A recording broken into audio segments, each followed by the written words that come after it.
President Trump has reversed a Biden-era decision on a major mining operation in Alaska that will unleash critical minerals and an economic gold mine. Joining us to discuss is the chairman of the National Energy Dominance Council and Interior Secretary Doug Burgum. Good morning to you, sir.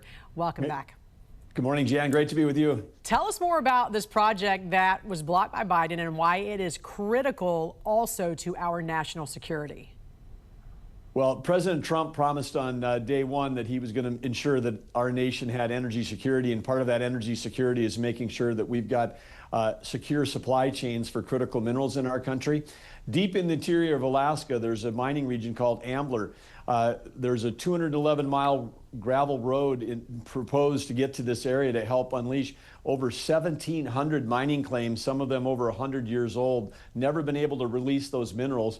Alaska is so rich in minerals, but President Trump signing that order on Monday, unleashing Alaska's potential. And again, this is not just a literal, but an actual, I mean, not just a figurative, but a literal gold mine. There's gold, there's silver, there's cobalt, there's lead, there's copper. This is one of the richest copper concentrations in the entire world. And of course, we need copper for whether it's for AI data centers, for defense, for automotive, for medical equipment. But right now, China controls on the top 20 critical minerals, China's controlling 85 to 100% of all the mining and processing around those minerals.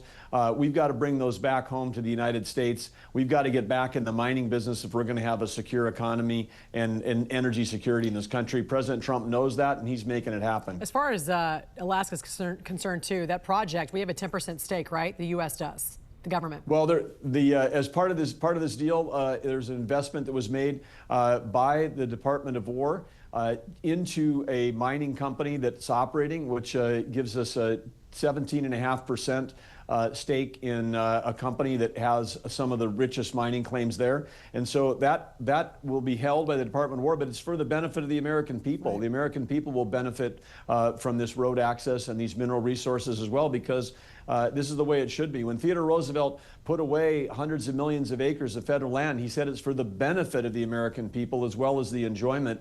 And President Trump is executing on that across the country. This isn't the first, but it's one of several, and there'll be more where the United States is actually investing in the companies that are developing these resources to the benefit of the American people. This is also absolutely imperative when it comes to maintaining a lead in the AI arms race, because it's critical we don't allow China to get ahead because we are not creating new energy sources. Explain what you're doing to change that by bringing back coal. Well, whether it's coal, whether it's hydro, whether it's geothermal, nuclear, natural gas, all sources of reliable, affordable, dispatchable, persistent power sources as opposed to intermittent, expensive, and highly subsidized sources. We need all of that. We need baseload to power the AI revolution. China added 93 gigawatts of coal last year, Jan. That's 1 gigawatt would power the entire Denver metro region. They're opening a coal plant every 4 days. Well, the plan that we inherited from the Biden administration was shutting down baseload across our country. We were actually declining in energy and electricity production, which was what's driving the rates up for many parts of our country today. Was the Biden energy plan is what's driving those rates up.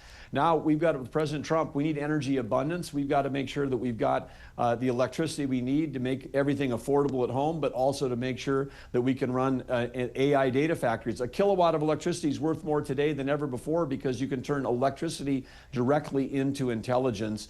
And artificial intelligence is going to change every job, every industry, every company, but not only if we've got the power to power those AI factories. Yeah, and I noticed you didn't mention anything about solar. You mentioned nothing about wind, and for good reason. Explain that. Well, again, I alluded to that in the sense that they're highly subsidized. These projects wouldn't happen if there weren't taxpayer subsidies. They're intermittent. They only operate when the sun is shining and the wind is blowing. And then when they're not running, when the sun's not shining, the wind's not blowing, we still need the entire grid. We still need all that other stuff that Biden was shutting down. So they're ridiculously expensive in terms of the redundancy. And then often the sources of that solar and wind were in places that were far away from where the load was. So then we were spending, hundreds of billions of dollars on transmission lines, and a transmission line from a solar field at night carries absolutely zero electrons because there's no electricity being generated. There's no electricity going down a wind transmission line when the wind is not blowing. And so it is among the most expensive, least reliable sources. And American taxpayers, without them knowing it was showing up today on their electrical bill, but it was showing up on their tax bill before because of the subsidies. And so many of those solar plants, as we know, have been shut down. All those projects in California, there was recently one that was shut down in California that cost taxpayers billions of dollars, correct? Well, yes, it absolutely highly subsidized, very expensive. But the other thing, Jan, was those solar panels. Again, over 80% of the solar panels being deployed in the U.S. were being made in China. And again, earlier this year, it was found that some of those solar panels had kill switches in them. China, with software, could actually have shut them off. This is the same way with Huawei during the first Trump administration, selling, dumping telecommunications equipment into our country that people thought was inexpensive, but actually it was all loaded up with the ability for China to listen in on U.S. communications. So Huawei's been banned, and we have to make sure that any solar projects being built in the U.S. are being built with a U.S. secure supply chain. You talked about the electric grid. How are you ensuring that the shutdown will not jeopardize essential services like the electric grid? Well, this government shutdown. I'm a private sector person. Before till the day before I became a governor, I was in the private sector.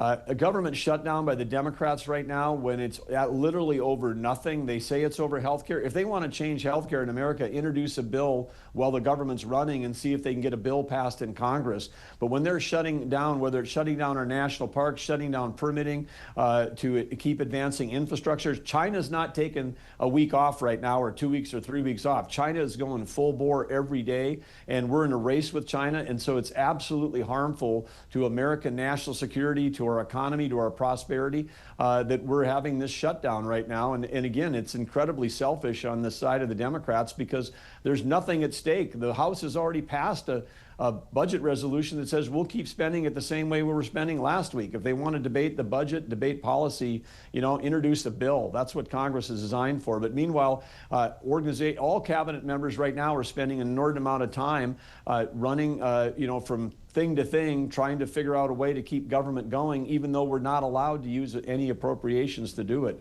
But thank God we've got a great cabinet working for President Trump. Everybody's keeping essential services going, whether it's permitting, national parks. We're doing everything we can for the American people. That's who we came to serve. But Democrats are making it hard for us to do our job right now because of this, completely 100% political shutdown. At what point, though, does this affect what your agency does, especially when it does come to energy production? I know you mentioned permitting was still being allowed, but really the potential for lost revenue during this time. Well, the potential for lost revenue is significant because, again, we're not allowed to use appropriated dollars, so we're borrowing dollars from other places. Like, we're keeping national parks open with recreation fees as opposed to appropriated dollars. But at some point, those dollars run out. And in the same thing on the permitting side, same as everything else. At some point, there's not enough, cash in the drawer. Think of it, got a little few bucks laying around in a drawer in the kitchen or something. But when that runs out, as opposed to the dollars we need to run that. And of course, under President Trump, we're trying to be as efficient as we can. But there are core services that drive our economy forward. And the Democrats. Again, it's bizarro land. If you're a business, if you owned a business on Main Street, would you shut down your business and then have a sign on the door to your customers that says, not sure when we're coming back, that furlough all your employees, tell them we're not sure when you're coming back? I mean, it makes no sense in any world. If you understand that we're actually in a competition with China, it especially makes no sense. Yeah. Well, like you said, the issue is that with the shutdown, you could keep the government open while you negotiate, which is exactly what the GOP is trying to do with that continuing resolution. Chairman of the National Energy Dominance Council and Interior Secretary Doug Burgum, pleasure talking to you. Thanks for joining us. Thank you, Jan.